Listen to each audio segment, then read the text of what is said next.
Search PNG Limited boss says royalty agreements must be honoured.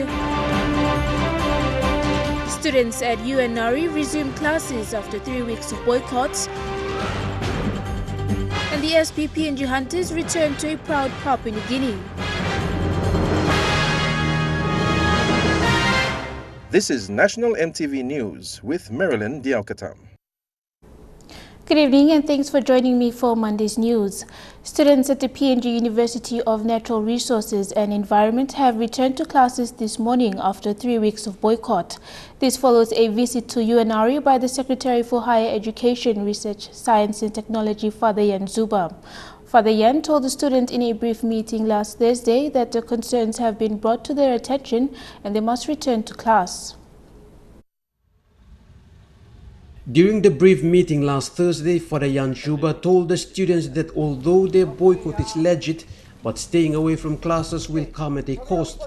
Father Yan told the students that if they miss too many days of classes, then they will not meet the requirement of the National Qualification Framework that specifies the number of hours students have to be in class and may result to the ineligibility to graduate. Boycotting of classes is not a new thing at UNRE. Over the last 2 years, the students on numerous occasions have stayed away from classes all for the same reasons, administration issues.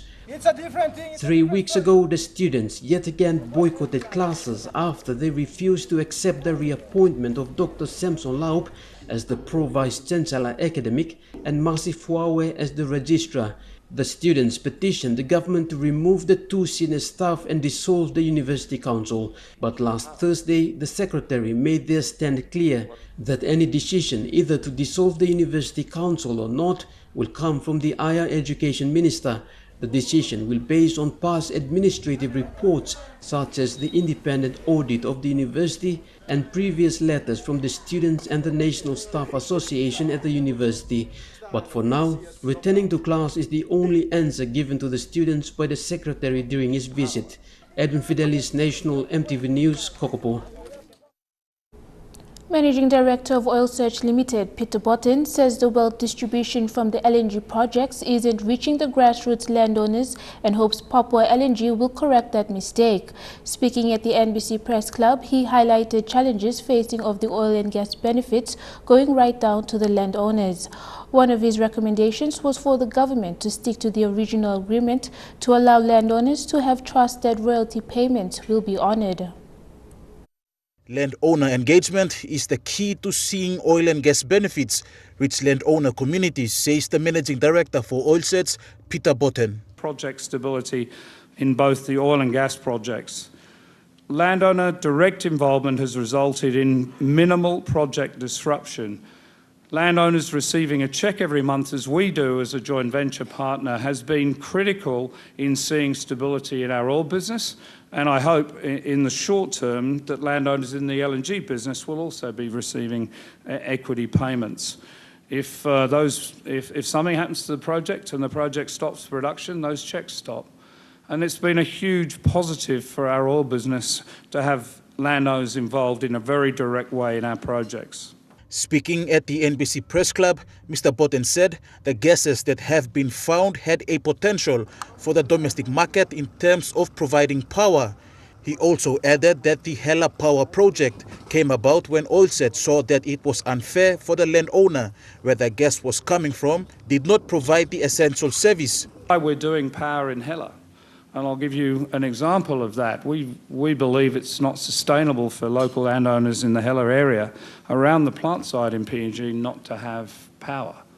And billions of kilos of gas is going off to Japan and other customers for power generation. Having your huli brethren sitting outside the fence without power is not socially right, it's not morally right, but it's also a point of significant potential instability. So we are delivering power to people, but again, the layer of challenges in Papua New Guinea, it costs a lot of money to tie on each house. Through the Oil Search Foundation, the Managing Director says the company has built over 100 classrooms, clinics and infrastructure in total to 3 billion kina. We also build schools, hospitals and medical clinics in various parts of the country. it's a very comprehensive package of contribution that I believe is both morally and in a business sense essential to help government work and deliver services not just in our project areas but across the country. And it frankly is a lot of fun.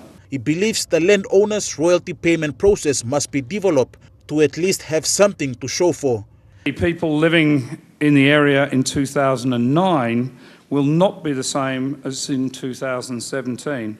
And we must develop a process to monitor these changes and, when necessary, adjust the list of beneficiaries. Whenever I go to hides, the leaders always say, "We know who lives here." That might be the case, but when opportunity for wealth is there, sometimes trust and truth is a casualty. And we see that regularly up there, all the time. Stanley Over Jr., National MTV News. Lake Kutubu came alive as locals and tourists flocked in for the 7th Kutubu Kundu and Digaso Festival. The 3-day event was held over the weekend at Daga village in the Southern Highlands province. The festival promotes the importance of safeguarding traditional practices and diverse biodiversity of the Lake Kutubu electorate.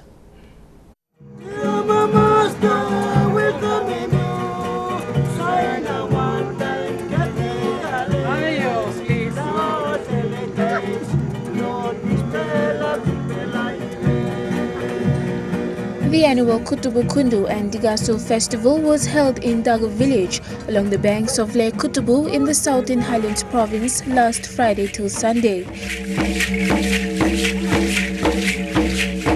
It was a remarkable event which saw participation from 28 communities from Bosavi, Kutubu, Kikori and Helenipa, which attracted visitors and international tourists.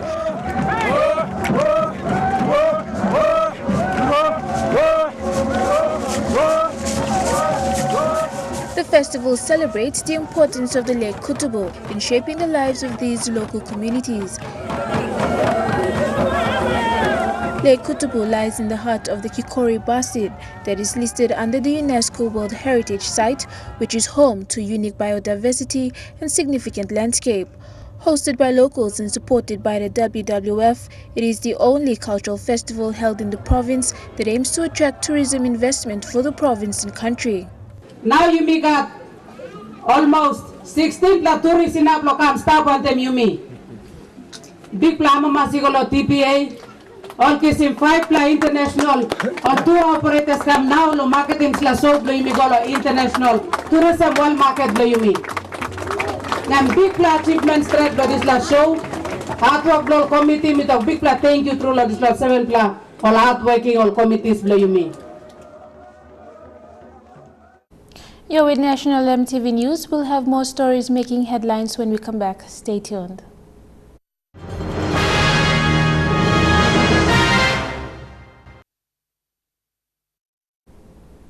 Welcome back. A program targeted for maternal and infant mortality training for health workers has seen a fruitful outcome for the health sector.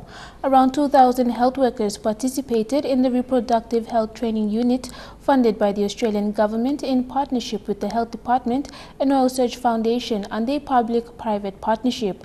The training saw 816 community health workers, 562 nurses, 356 midwives, 137 health extension officers, and 85 doctors under the program developed specifically for PNG with 128 courses in reproductive health. The 5-year training program commenced in 2012. Australian High Commission Minister Councillor Benedict David said the Australian government is committed to supporting health outcomes in PNG.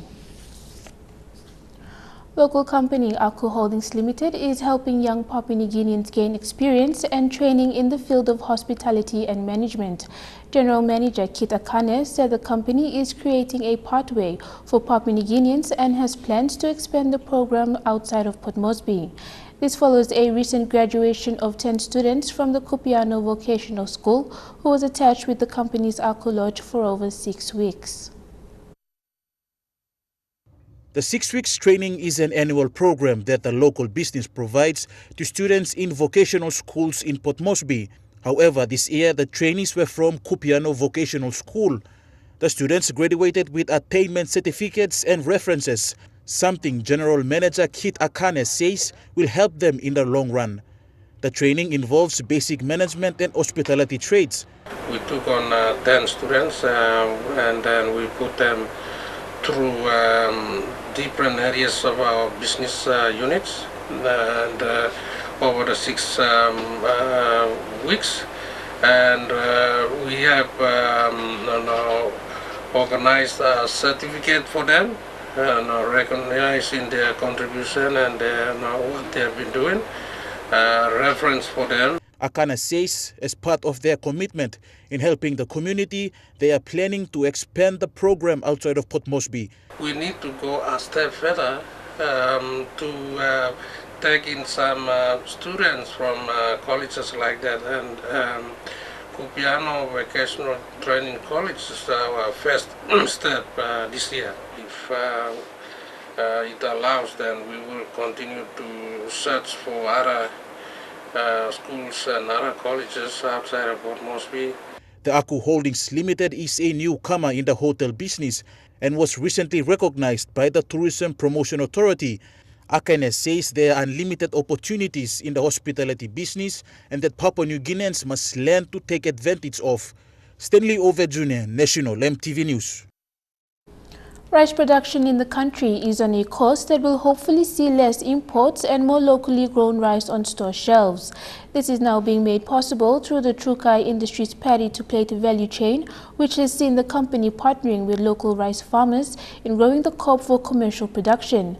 Today, another milestone was witnessed as Trukai launched a new state-of-the-art howling mill in Leh. This will allow the process of large-scale rice production to be done locally.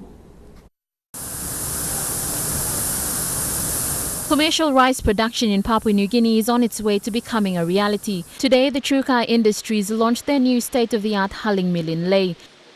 Described as the last link of domestic rice production, the launching of the mill allows the production process to be done locally. But this now gives us the capability to process rice in a commercial quantity, starting with our major project out at Chingwam, where we'll be planting over 325 hectares. The Vice Minister for Agriculture and Livestock, Henry Ame, was also present. He was given the honour of officially opening the mill and starting it up for processing. That is where we see Trukai has a step up to put up a mill to help the growers and also produce rice in our country, minimizing import. The Trukai Industries have invested more than 15 million towards the development of the local rice industry. They've been working closely with local farmers and have already harvested 40 hectares of locally grown rice from Chingwam's Rice Growers Cooperative in Makam. And the sterling leadership of Trukai Industries to improve and add value to a local product, of which is a step towards import replacement. The new hulling mill is the first of its kind in the country. The mill has a capacity of processing 12,000 tons of rice per year. Today, 130 tons of rice harvested from Chingwam's trial crop was milled for the hulling mill's first rice processing. It also increases employment opportunities both in the company and for the local rice growers as well. But the mill itself here is an additional 6 to 8 jobs for people to actually just manage this one mill. Lucy Kopana, National MTV News, Leh. And now looking at our finance news, the kina closed unchanged at $0.3125 in the interbank market. At Bank South Pacific, your kina was buying $0.3050 $0.3793 Australian dollars, $0.2519 euro and 33.91 Japanese yen. Looking at commodity prices at New York close, gold, copper, cocoa and copper oil all closed the day lower. Palm oil, crude oil and copper all closed the day lower.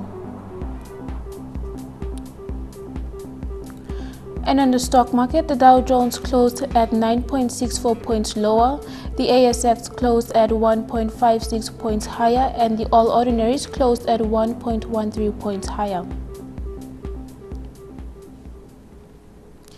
You're watching Monday's news, stories making headlines overseas on the other side of the break. Don't go away.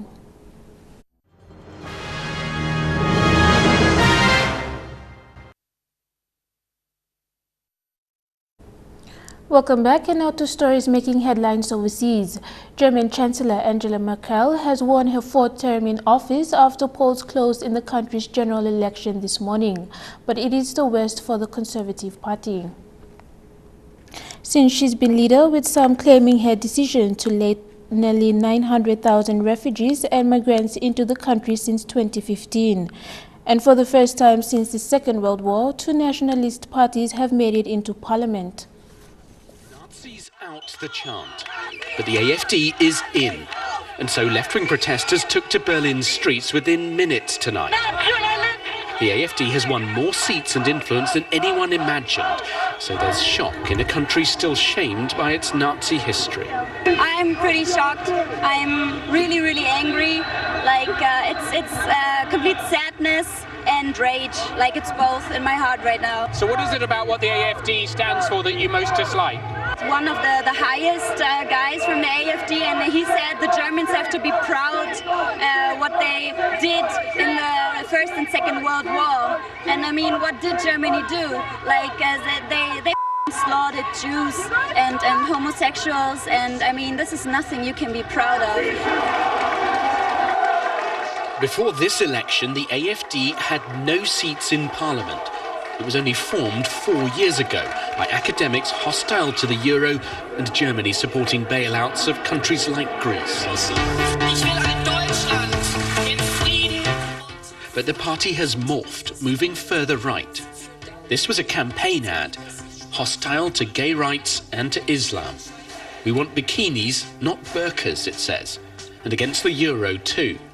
The AfD wants to protect Germany and German culture. The turning point for the AfD was the refugee crisis. Hostile to Angela Merkel's decision to welcome 1 million new arrivals to Germany, the AfD wants refugees turned away. So, on most issues, it's opposed to Germany's mainstream. There must be a voice which is going against the ever-closer union. There must be a voice which is going against the Euro rescue policy. There must be a voice for protection of the border and to go against Islamization. All Germany's other parties will shun the AfD. But Germany is entering a new, more divisive era. Bali's Mount Agung volcano could be about to erupt as seismic tremors grow in intensity and frequency. The area around it has already been called a natural disaster zone as the alert is put at its highest level. Thousands of people have already been evacuated. Inside Bali's evacuation zone, locals are salvaging what they can. I'm worried about the gases caused by the explosion. Deep underground, Mount Agung is stirring. The town of Salat is inside a 12-kilometre exclusion zone, and most of its residents have already left. We're getting out of here. Police and military are making sure there are no stragglers. We're taking all our stock to Denpasar before it's too late. Around 18,000 people are now in evacuation centres outside the danger zone. It's a logistical challenge to keep them housed and fed. Mount Agung is just over there. Right now, it's hidden by cloud. But you don't need to see it to know there's trouble brewing, because you can feel it. Shifting magma is causing hundreds of tremors every few hours. They're becoming more frequent and stronger. If the volcano explodes, it's likely to be big. I think it will happen in the next few days. It's been 50 years since the last explosion. That's why we think it'll be big. Any major eruption will affect the island's tourist industry, because the first thing likely to happen after an eruption is the closure of Bali's airport. U.S. President Donald Trump is picking a fight with some tough-looking people this time, American footballers, over kneeling during the national anthem in protest over the treatment of black Americans. He then defended his comments made at a rally on Twitter, saying it has nothing to do with race. On this football Sunday, the NFL is sending a message to President Trump. From Detroit to Buffalo and all the way to London, as the anthem plays, the chorus of opposition from the field is growing. Players and coaches kneeling together in solidarity, arms linked, fists raised. The national anthem at Ford Field ending with this moment.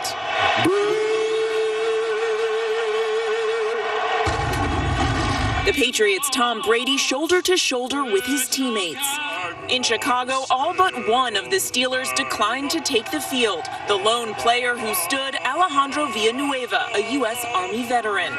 And in Nashville, the anthem blaring over an empty field. The Titans and the Seahawks sitting out the anthem all together. It started with this jab and crude language from the president on Friday, taking on football players like Colin Kaepernick, who kneel during the national anthem to protest racial and social injustice. When somebody disrespects our flag, to say, get that son of a off the field right now, out, he's fired. He's fired! Tonight, he's doubling down. So I certainly think the owner should do something about it. I think it's very, very disrespectful to our flag. And insists it has nothing to do with race. This has nothing to do with race or anything else. This has to do with respect for our country.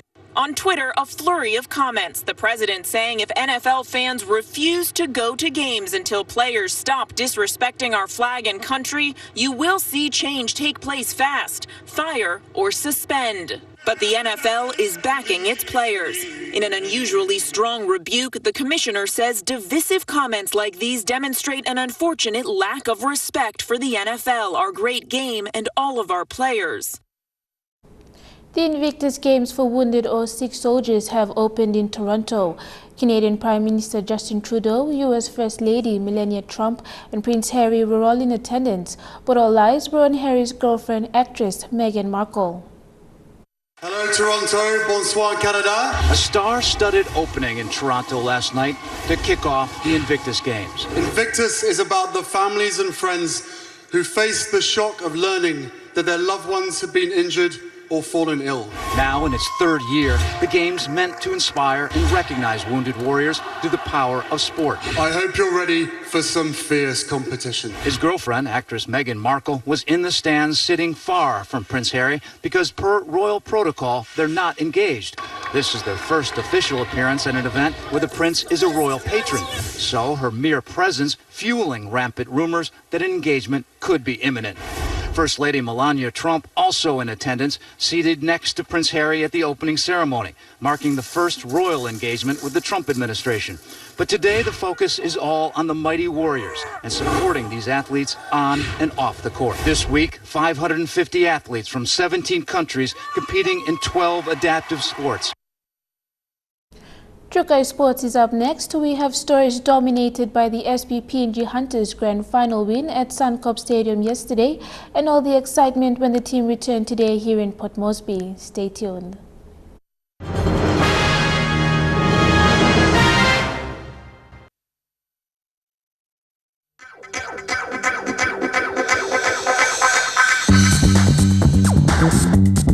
Trukai Sports.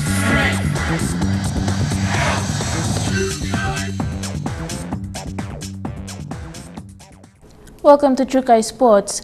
The Rugby League World Cup trophy made an appearance at the NBC National Press Club today. The trophy will travel to East New Britain tomorrow.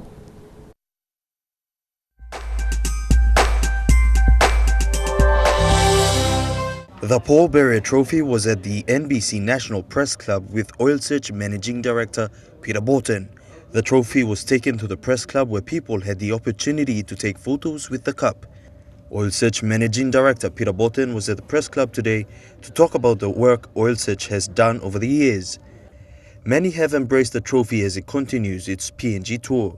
The Highlands leg of the Oil Search Trophy tour came to an end at Kutubu before travelling back to Port Moresby. The trophy visited SP Brewery while in Port Moresby, then was taken to the National Football Stadium for the Prime Minister's 13th match. The trophy will tour the country and will end on the 13th of October, 2 weeks before the Commonwealth's first match at the National Football Stadium. Elijah Levet, National NTV Sports.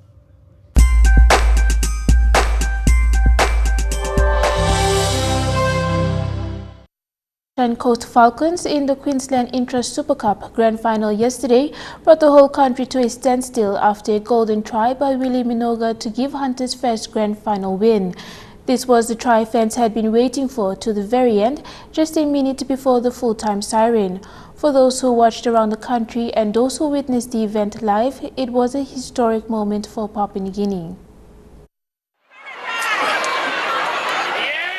It was the win that brought the whole of PNG to a standstill. For everyone, it may have been an emotional victory, while others couldn't believe Hunters were walking away with the Intrust Super Cup as 2017 champions.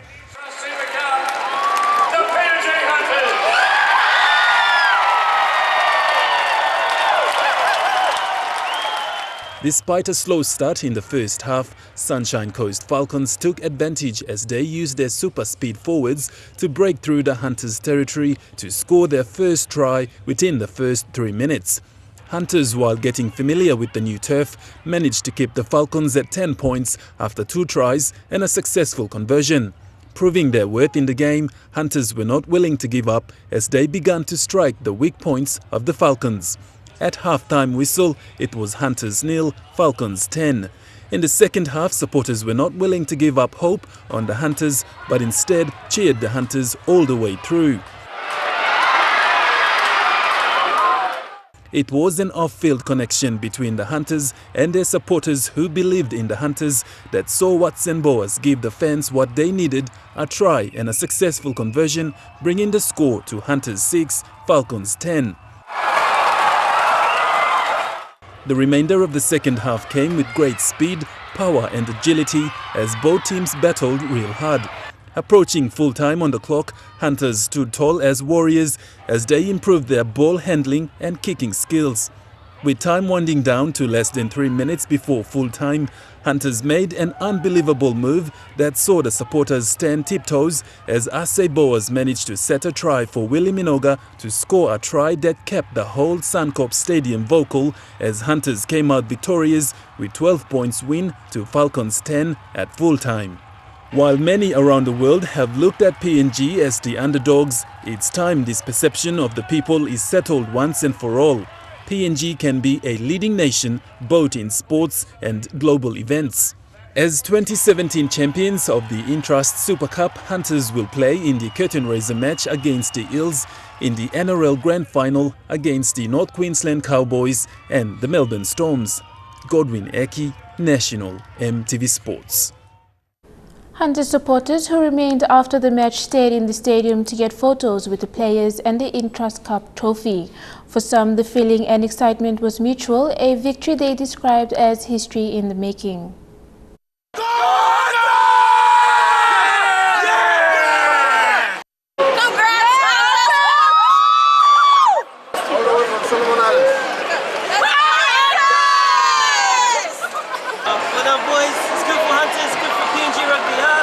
Next year. Good job, boys. We're too good, too good. Let's be. Go down the Hunters. They'll beat every NRL team in Australia. Scouted. We need to get a new Hunters team. Go Hunters. Yeah, we've got the trip from Sunny Coast. Even though I'm a Sunny Coast local, go the Hunters. Woo! One dogs, one dogs.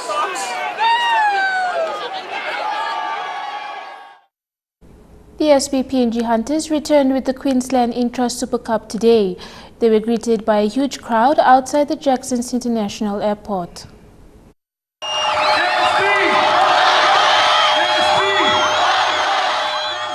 Many fans of the players came in numbers to welcome the team. Despite the scorching sun, people anxiously waited for the plane to arrive.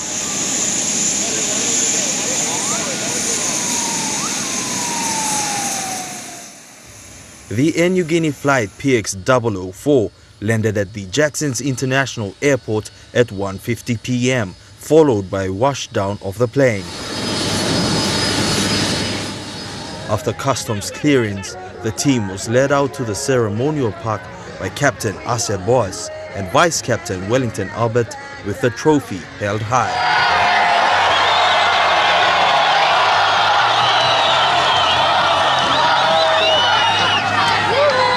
A short welcome ceremony was held, where the emotional Hunters captain, Asep Boas, thanked the crowd for their support all throughout the past 4 years.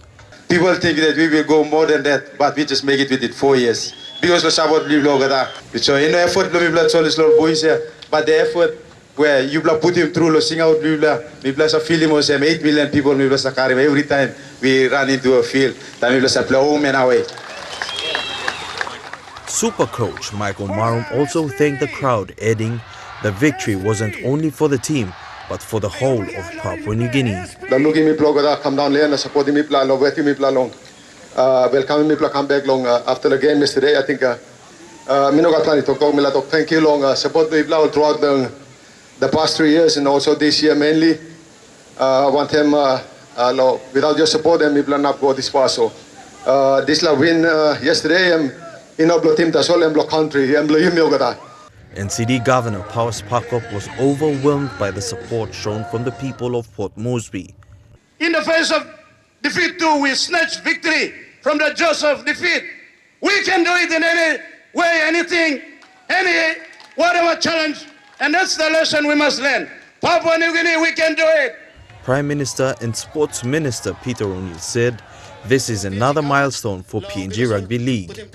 He added if the Hunters can be able to win the ISC competition, PNG can be competitive in anything. Landi mani wogo talk mi play na naplo fit logo come up na play rugby lo NRL. Landi time also talking you me go down to mass. Time you me building Nubla Stadium only talk you me naplo walking. That's all now you can look sawe. Where team blow you me suppose only work strong, only work him commitment, only can achieve him anything in the world. That's like good player, win blow, let me show him also Papua New Guinea can do anything. After the welcome ceremony, the team loaded the bus and was escorted around the city of Port Moresby.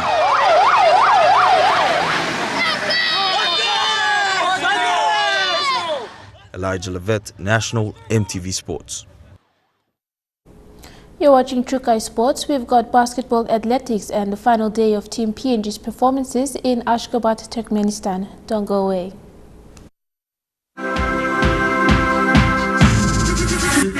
Trukai Sports. Welcome back to Trukai Sports. To basketball, less than 48 hours before the FIBA Melanesian Cup gets underway at the Torma Indoor Aquatic Center, and teams are arriving in the nation's capital. New Caledonia made a quiet entry today at the Jackson's International Airport. Fiji and Solomon Islands are expected to arrive later today and settle in before the tournament commences. The 2017 FIBA Melanesian Cup is held at the Torma Indoor Aquatic Center in Port Moresby. The 4-day tournament will be broadcast live and exclusive on MTV. Team PNG triathletes arrived in the country today after attending the 2017 Pacific Islands Triathlon Championship at Wailoaloa Beach in Nadi, Fiji. Rachel Sapari-James won the women's super sprint, while nephew Seth and Christine Kutan finished second and third respectively in the male and female junior category.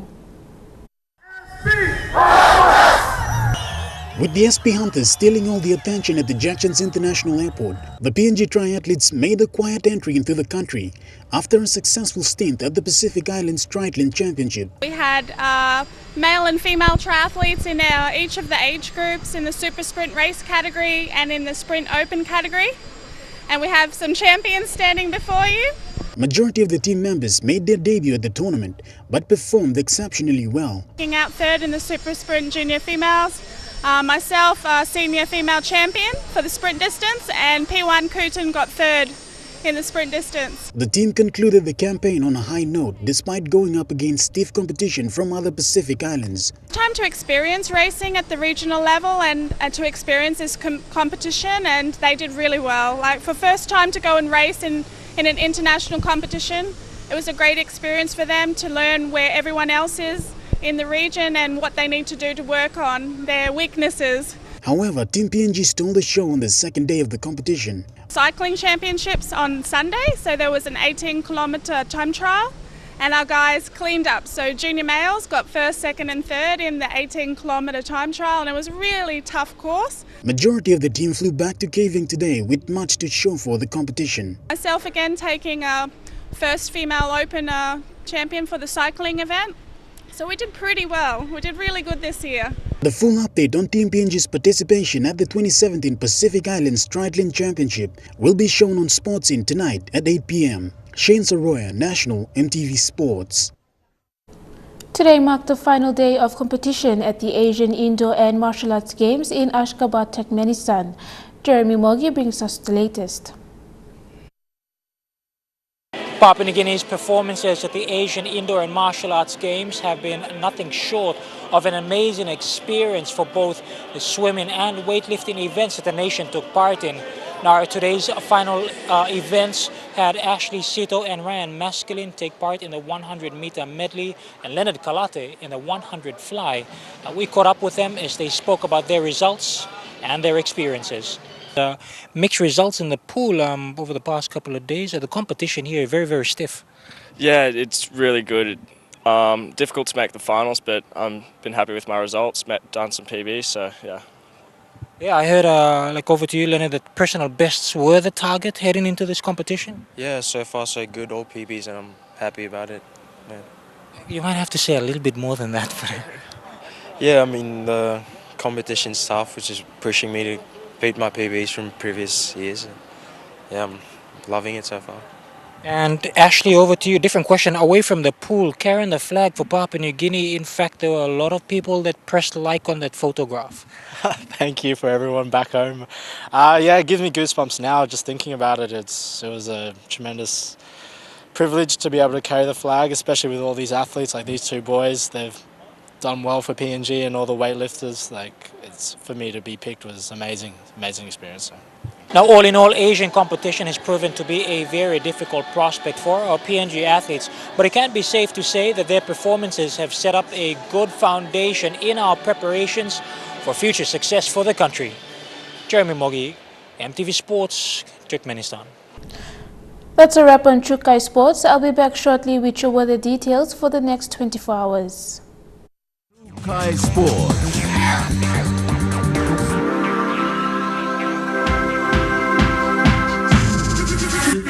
Chukai Sports.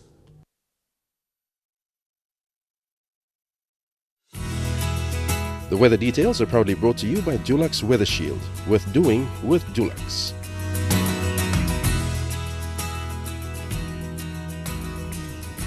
And now looking at the weather forecast for tonight and tomorrow. In the southern region, Port Moresby and Daro mostly fine, Kerma and Alatau fine, and Popondetta fine and cloudy.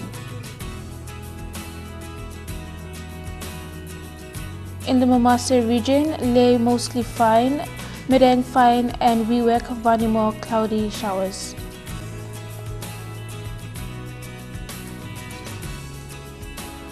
In the New Guinea Islands, Lorengau and Kaveng night showers, Kokopo and Kimbe few showers, and in Buka, cloudy with showers.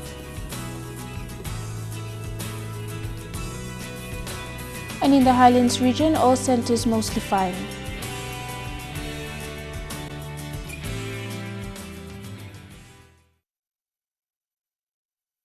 The weather details are proudly brought to you by Dulux Weather Shield, worth doing with Dulux. Before we go, SP PNG Hunters winning try scorer Willie Minoga was still in shock and lost for words. He says it is quite an emotional time for him, but is looking forward to the next match in Sydney on Sunday. Just like try scorer, we feel also. First me throw ball, but at least then I do the time, at least we got believe in faith ourselves. We're gonna do this. Yeah, we got faith and believe in